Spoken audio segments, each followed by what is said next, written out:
Mandira, a lot is being said in media, in the public space about what's happening in the court, the arguments from both the sides. Obviously, it's all in public domain. But tell us, how is the family going through this? At the end of the day, this is the death of a very dear family member. This is an inheritance which the family believes very strongly, the children believe very strongly, belongs to them as well. There's obviously the 30,000 crore inheritance that everybody keeps talking about, and so many details about that that's emerging. But there are also family members, living beings who are part of this legal battle. Tell us, how is it at home at this point? Firstly, it's not been easy. It's been, I think, primary concern is looking after my mother. The his kids are obviously shattered. I think the whole family is still in shock with what happened, because I think losing my father 10 years ago, and then in June, and then 10 years later losing our brother in June, and or his son, and very suddenly for us, was not been easy. And I think the world needs to understand it's not about 30,000 crores and all the money. It's about a legacy that we've grown up seeing built. Yeah. We've seen everything being built. So for us, it's more of the value of, see, a legacy once created cannot be recreated once it's lost. And this is our father's legacy, and we want to make sure it goes on for generations exactly how he wanted to. So it's not really about the money, how everyone thinks it is. It's about something that we've grown up with, we've seen built. It's a legacy we want to last forever. I think that's a very, very important point. Legacy being one part of it. There are also children who have told the court that, listen, we've been loved by our father. We've been loved by our father, and we are worried that the documents are completely forged. Of course, that's something that's sub judice at this point. But it's not just about legacy. It's also about the family line. It's about belonging. It's about the father-children relationship at the heart of it as well. I think it's for the kids, what they have lost is deeper than any of us would ever understand. You can see it in their eyes. You can see how they've changed. And I think it's a huge loss because they were very, very close. So I think seeing them, we can't bring my brother back. We can't bring their father back, but at least give them that place in this family to leave the legacy, give them the love that they had, look after them how we need to, how my brother would want us to. I think that for us is key. Look after my mom. Yes, obviously my sister, me, and our kids and all that come in. But I think right now is the key is his kids, my mother, who are completely lost in a way that I can't explain to anyone. I can't explain to the world. Because it's such a deep pain. That's true. Mandira, tell us something. What made you take the stand that you have? Because many people were very surprised with the stand that you really took. The way you have gone ahead and you've spoken, what you've spoken, the way you have battled for the rights of Karisma Kapoor's children.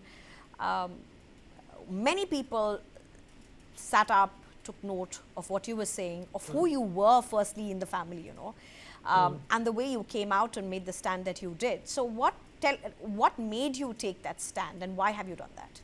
So I'm the youngest out of three, and my father once wrote me a letter telling me to make sure I look after him or mom, whoever was left, and I've taken that very seriously. I think I'm like and he told me once, he's like, you are like the youngest son. So I've taken the role of my brother or the son of the family.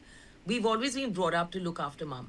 Our family has been a very close-knit family. So we don't know better, or I don't know better than to step in, make sure mom's secure, and fight for this legacy. I promised my father I would do this if anything happened, and I will do this. I will get the legacy back. I will make sure my mother is still the queen that dad put on a pedestal. I will make sure she's put on the pedestal. And I'm going to fight for this family. I don't think the hard work that we've done for so long deserves to be taken from us when, mom's alive, their kids, there's so much involved. And, honestly, more than anything, I can't stress enough that the legacy that dad built with such pride, so much hard work, where we wouldn't see him for days.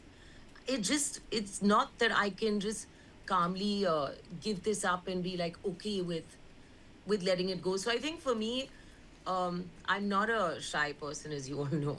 I do stand up for my rights, and I think honestly, every woman should. I don't think because we're girls or we're no less. I think we all have the right to stand up for our families, and we all should. So that's where I come from. Mandira, you know, while you are saying, and you've said it so many times now, that it's about your father's legacy, um, there's also the legality of this. Many would say that if it's not a wealth that's been created by the particular person who has passed away or who is in question, then the legality of the heir taking ownership of that or partaking in that has a very different legal prism to it. It doesn't necessarily have to have the legal heir partake of it because it is generational wealth or Yeah. passed on to. So there are different angles to it, but not getting into the legality because that's something that the court has to decide. What do you mean by legacy, and why I'm asking you this question? Okay. It's very important. In public jargon, whenever you talk about the Sunjay Kapur inheritance case, you talk about mansions that are abroad and in India. You talk about the exquisite paintings that are all over. Yeah. You talk about high-end, ultra-luxury watches and cars. And so, that's the kind of a language and wordings that are often used to describe this Yeah. inheritance war. We, the media, have done that, saying it Yeah. as it is. So it's kind of important when you talk about legacy. What do you mean when you say legacy? So let me explain this to you. Firstly, Sona has come from my father's side of the family who were jewelers for over a century, and dad always believed in loyalty. And your jeweler back in the day was the most loyal person to you, right? So that's why the word Sona. So we moved to Delhi for him to open Sona for his family, for all the brothers. Which is why we moved to Delhi, which was very hard. My dad was a very humble, simple man because he worked night and day. He wasn't the one with the watches. He wasn't the one with. He drove in a Camry while my mom, he made mom drive in a Mercedes. He was a very simple, humble man. The way the world sees it is very different, and this is where, I read some of the comments which are talking about, oh, wealthy families, this, that, but no one realizes my father made the wealth.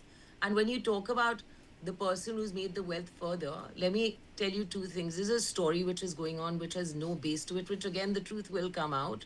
Secondly, Sona is why we are where we are. Tomorrow, we're leading a legacy for a family. It's not about who makes it. Tomorrow, I might go sit in Sona and create whatever. It's not that it means it goes only to my kids. It's for the family. That's how my father was. He was someone who would look after a family, and I think that's where we come from.